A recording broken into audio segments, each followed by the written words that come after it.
وَلَئِنْ أَذَقْنَاهُ رَحْمَةً مِنَّا،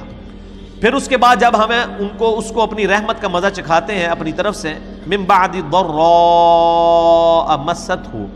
اس تکلیف کے بعد جو اسے پہنچ چکی ہوتی ہے، لَيَقُولَنَّ هَذَا لِي، تو وہ پھر اترانا شروع کر دیتا ہے، وہ کہتا ہے یہ تو میرا حق تھا، وَمَا أَظُنُّ السَّاعَةَ قَائِمَةً، میرا کوئی خیال نہیں ہے کہ کوئی قیامت قائم ہوگی۔ یہ ضروری نہیں وہ کہہ بھی رہا ہو، زبان حال سے بھی کہہ رہا ہوتا ہے۔ جو لوگ اپنی مرضی کی زندگی گزار رہے ہیں بیسیکلی وہ تو یہ اناؤنسمنٹ کر رہے ہیں نا کہ آخرت کوئی نہیں ہے، ورنہ جسے یہ یقین ہو کہ آخرت ہے تو وہ اپنے یتیم بھتیجوں کا یا بھانجوں کا یا بھانجیوں کا بھتیجیوں کا مال ہڑپ کر سکتا ہے، جسے یہ پتا ہو میں نے مرنا ہے، اور مرنے کے بعد یہ مال جو سورۃ النساء میں ہے کہ جو لوگ یتیموں کا مال ناحق کھاتے ہیں وہ اپنے پیٹ میں دوزخ کی آگ بھر رہے ہیں، جسے یہ یقین ہو تو وہ کبھی یہ کر سکتا ہے؟ ناٹ ایٹ آل، کبھی نہیں کر سکتا، سوچ بھی نہیں سکتا۔ وَلَئِن رُجِعْتُ، اور اگر میں اللہ کے پاس چلا بھی گیا، اِلَىٰ رَبِّی، اپنے رب کے پاس، إِنَّ لِي عِندَهُ لَلْحُسْنَىٰ، تو وہاں بھی میرے لیے اکرام ہی ہوگا۔ وہ کہے گا ادھر بھی تو دیکھے نا اللہ نے مجھے اتنا نوازا ہے، ادھر بھی آخرت میری ہوگی، یہ نہیں ہو سکتا میرے بھائی۔ فَلَنُنَبِّئَنَّ الَّذِينَ كَفَرُوا بِمَا عَمِلُوا، ایسے ناشکروں کو ہم ضرور بتا دیں گے جو کچھ وہ کیا کرتے تھے دنیا میں، وَلَنُذِيقَنَّهُم مِّنْ عَذَابٍ غَلِيظٍ، اور ایسے لوگوں کو ہم گاڑا عذاب دیں گے۔ یہ نہیں ہو سکتا کہ دوویں جہاں نہیں مٹھے باؤ، دوویں جہاں نہیں مٹھے ہو سکتے۔ مٹھی میں اگر یہ جان لیا پھر آخرت تو چھوٹ جائے گی، دنیا میں آپ کو وہ ساری تکلیفیں گزارنی پڑیں گی، پھر آخرت کی ہمیشہ کی کامیابیاں ہوں گی۔ وَإِذَا أَنْعَمْنَا عَلَى الْإِنسَانِ أَعْرَضَ وَنَأَىٰ بِجَانِبِهِ، اور جب ہم احسان فرماتے ہیں انسان پر تو وہ روگردانی کر لیتا ہے، پہلو تہی کرتا ہے ہم سے۔ وَإِذَا مَسَّهُ الشَّرُّ، اور جب اسے تکلیف پہنچتی ہے، فَذُو دُعَاءٍ عَرِيضٍ، اور لمبی چوڑی وہ دعائیں کرنا شروع کرتے ہیں۔ یہ دنیا میں بھی ہم دیکھتے ہیں، کئی لوگوں کو دیکھتے ہیں جب ان کے اوپر تکلیف آتی ہے تو تسبیح انہوں نے ہاتھ میں پکڑ لی ہوتی ہے، مسجد کے چکر شروع ہو جاتے ہیں، اور ایسے چکر ان کو چڑھتے ہیں کہ جو بیچارے سالوں سے نمازیں پڑھ رہے ہوتے ہیں وہ بھی ان کے سامنے اپنے آپ کو نیچا فیل کر رہے ہوتے ہیں، یار تو پتہ نہیں کو کیڑا کو مسئلہ ہو گیا ہے اور کتنا ہے، مطلب اس کو اللہ تعالیٰ نے نواز دیا، اور جیسے ہی ان کا معاملہ سیدھا ہوتا ہے دوبارہ مسجد کا رخ نہیں کرتے۔ قُلْ أَرَأَيْتُمْ إِنْ كَانَ مِنْ عِنْدِ اللَّهِ، اے نبی علیہ السلام فرما دیجئے، اے منکرو تم مجھے بتاؤ اگر یہ قرآن جو اللہ کی طرف سے ہو، ثُمَّ كَفَرْتُمْ بِهِ، اور پھر تم نے اس کا کفر کیا، اگر اس کو ایک لمحے کے لیے فرض ہی کر لو کہ تمہارا ایمان تو نہیں، لیکن ایک لمحے کے لیے فرض کر لو کہ اگر یہ واقعی اللہ کی طرف سے ہوا اور تم نے اس کا انکار کیا، من اضل ممن هو فی شقاق بعید، تو اس سے زیادہ گمراہ کون ہے جو اس اختلاف میں اس حد تک شکی ہو جائے کہ اس کے اوپر ایمان نہ لے کر آئے۔ سنریہم آیاتنا فی الآفاق، یہ سورہ حامیم السجدہ کی آیت نمبر 53، اس پہ میں فی البدی 2 گھنٹے بھی بول سکتا ہوں، بڑی مشہور آیت ہے۔ ان قریب ہم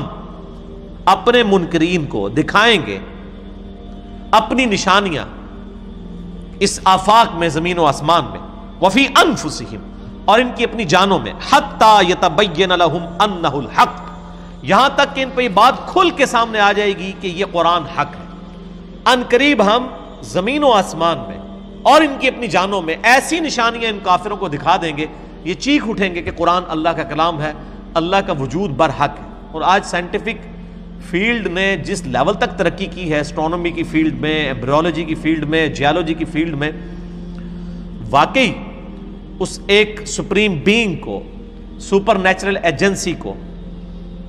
کریٹر آف دا یونیورس کو ماننے کے لیے لوگ تیار ہو گئے۔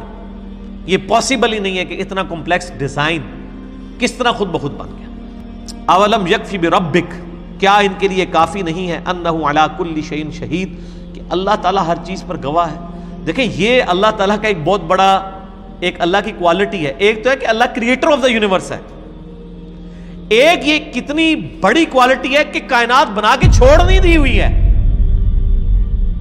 بلکہ ہر چیز کے اوپر گواہ ہے۔ اس کے اوپر کبھی غور کریں، دنیا میں انسان بھی کئی ایک چیزیں مکان میں رکھ کے بھول جاتا ہے، لیکن اللہ تعالیٰ نے کروڑا کروڑ مخلوقات پیدا کی، ملینز آف سپیسیز پیدا کی، ہر سپیشیز آگے اربوں کی تعداد میں، اور ہر چیز کے اوپر اللہ کی نظر ہے۔ سورۃ الانعام میں اللہ تعالیٰ فرماتا ہے کہ کوئی درخت کا پتا نہ خشکی میں نہ تری میں نہیں گرتا مگر اللہ کے علم سے، اور زمین کی گہرائی میں کوئی دانہ نہیں پھوٹتا مگر اللہ کے علم سے۔ اور پھر فرمایا یہ علم اتنا کامل ہے کہ ہم نے یہ ہونے سے پہلے ہی اپنے لوح محفوظ میں لکھ لیا ہے کہ ایسے سے ہوگا۔ یعنی انسان امیجنیشن سے بیونڈ ہے یہ چیز کہ اللہ تعالیٰ نے نہ صرف چیزوں کو پیدا کیا ہے بلکہ ہر ایک چیز کے اوپر نگاہ بھی رکھی ہوئی ہے، بنا کے چھوڑ نہیں دی ہوئی ہیں وہ چیزیں۔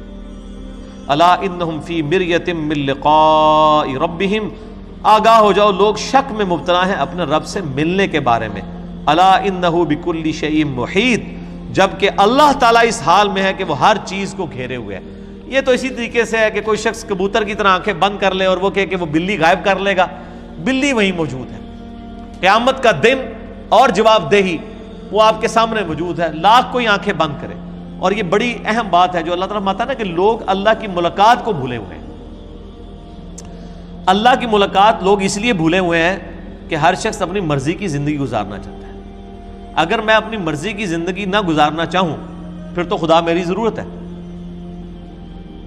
اور اگر میں اپنی مرضی کی زندگی گزارنا چاہوں اس دنیا کے اندر تو سب سے پہلے مجھے اللہ سے جان چھڑانی پڑے گی، کیونکہ وہ تو مجھے اپنی زندگی مرضی کی نہیں گزارنے دے گا، وہ تو کہے گا میری مرضی کی زندگی۔